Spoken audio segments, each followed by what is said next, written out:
Qu'est-ce que Dropbox et surtout comment l'utiliser efficacement? La première des choses à savoir sur Dropbox, c'est qu'une fois enregistré par le biais d'un compte gratuit, eh bien Dropbox va vous mettre à disposition 2 Go de stockage. Ces 2 Go, vous pouvez y avoir accès depuis n'importe quel appareil connecté, c'est-à-dire smartphone, ordinateur, portable ou fixe, et tout système mis en place, système d'exploitation j'entends, depuis donc Mac OS, iOS, Android, Linux et Windows. Ce qui signifie qu'il existe une application Dropbox sur chacun de ces supports. 2 Go au départ, ça peut paraître un petit peu restreint. Mais il existe une fonctionnalité, celle du parrainage. Vous pouvez donc parrainer différents contacts, et si ces contacts acceptent d'utiliser Dropbox et de s'enregistrer, vous recevrez alors 500 mégas par filleul, et ainsi jusqu'à 16 Go possibles gratuitement.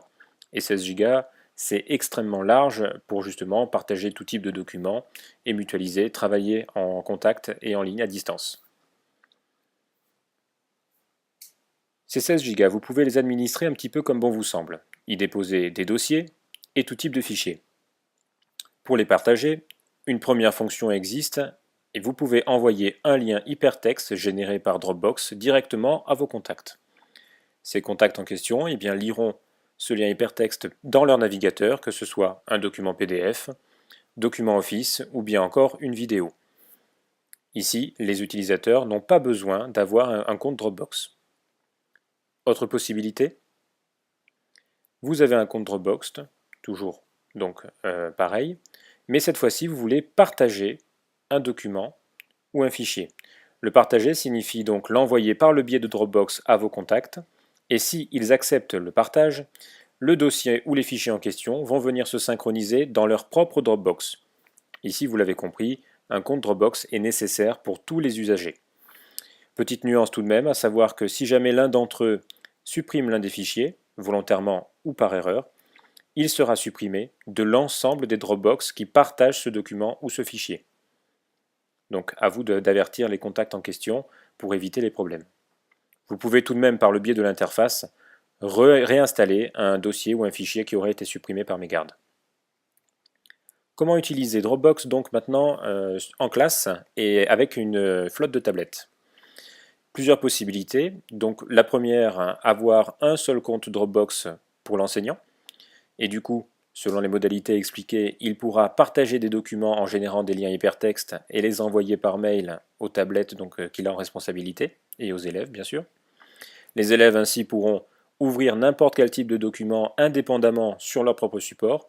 Petit problème tout de même, le retour est impossible, c'est-à-dire qu'aucune possibilité de ramasser une copie par ce biais-là. Autre possibilité, toujours un seul compte Dropbox, mais cette fois-ci ou au nom de l'établissement ou bien au nom de la classe numérique que l'on a en responsabilité. Et là, l'ensemble des usagers vont partager le même compte, donc même identifiant, même mot de passe. Vous avez une seule et même Dropbox, tous les usagers sont acteurs et utilisateurs de cet espace et peuvent donc générer des documents à partager ou bien les consulter, les télécharger. Ça peut paraître pratique comme ça, mais ça peut vite être compliqué si jamais il y a vraiment beaucoup d'iPad et d'usagers, sans parler du fait qu'on ne sait jamais vraiment qui dépose quoi et à qui. Et surtout, ça fait 2 gigas d'espace de stockage pour l'ensemble de la communauté qui va partager ce compte Dropbox. Dernière solution, à mon avis peut-être la meilleure, un compte enseignant, mais également un compte Dropbox par tablette. Et du coup, cela va vous demander un petit travail en amont, qui sera donc de mettre en partage un dossier par classe par exemple, en rapport avec les bonnes tablettes bien sûr, et tout ce que vous mettrez dans ce dossier se synchronisera automatiquement sur les tablettes des élèves. Le retour est vrai aussi, à savoir que si un élève génère un travail et veut vous le faire partager, il n'aura qu'à le déposer dans l'espace que vous partagez pour que vous puissiez le ramasser sur votre propre tablette et ainsi le corriger, l'exporter, bref, le gérer comme bon vous semble. Dropbox, en pratique, ça donne quoi? Eh bien, sur un Mac, une fois installé, Dropbox fait apparaître une petite icône bleue, donc un cube avec une pastille verte si tout est synchronisé, tout en haut de l'écran. Ce sera en bas à droite sur PC, ou bien dissimulé dans la petite flèche que l'on fait ressortir si l'on clique dessus. Si je clique dessus, je vais donc avoir deux choix dans un premier temps. Soit faire ouvrir mon dossier Dropbox, et là vous voyez que j'ai plusieurs dossiers j'ai même une vidéo qui est synchronisée dessus. Admettons que je veuille partager cette vidéo. Je vais d'abord faire un clic droit. Vous voyez que Dropbox a fait installer des liens directement dans les menus contextuels. Donc je vais mettre partager le lien. Ainsi, donc j'ai déjà fait un copier du lien. Il ne me reste qu'à ouvrir un mail éventuellement, faire un copier pour pouvoir envoyer ce lien à des contacts. Et donc, en l'ouvrant, ils seront reconduits automatiquement sur la page en question. Exemple, si jamais je vais sur mon navigateur, j'intègre le lien que je viens de copier directement dans la barre de recherche et je vais être conduit à ma vidéo. Elle apparaît en général plein écran selon la qualité que j'ai choisie et la lecture peut démarrer dans le navigateur. Autre fonctionnalité, je vous en avais parlé, je peux également partager un dossier complet avec les contacts. Donc là, plusieurs solutions.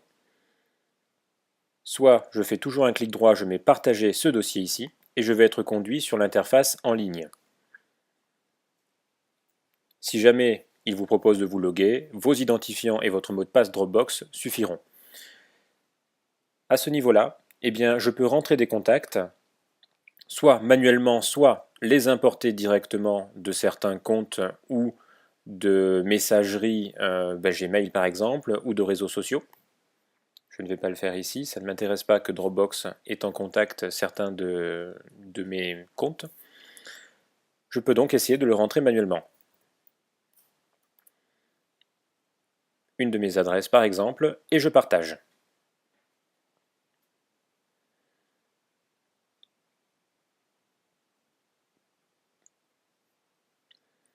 Dès lors, eh bien, le dossier que j'ai sélectionné, court Dropbox, sera partagé. Il apparaît ici donc avec des petites icônes directement sur le document, ça me montre que je le partage avec quelqu'un. Et la personne en question n'aura qu'à accepter ce partage pour le voir synchronisé sur son compte Dropbox. Du coup, tout ce que je pourrai intégrer dedans se synchronisera automatiquement en ligne avec cette personne-là et nous pourrons travailler sur les mêmes documents sans risque de perte de données. Je peux par exemple sélectionner le livre numérique sur lequel je suis en train de travailler. Je le déplace dans mon dossier. Vous voyez que la pastille verte ici est bleue pour l'instant, cela signifie que Dropbox va le synchroniser. Je peux même savoir en combien de temps. Ici, mise à jour un fichier 5 minutes. Pour un fichier qui fait un peu plus de 30 mégas, c'est une vitesse de croisière pour Dropbox, vous devrez malheureusement vous y habituer.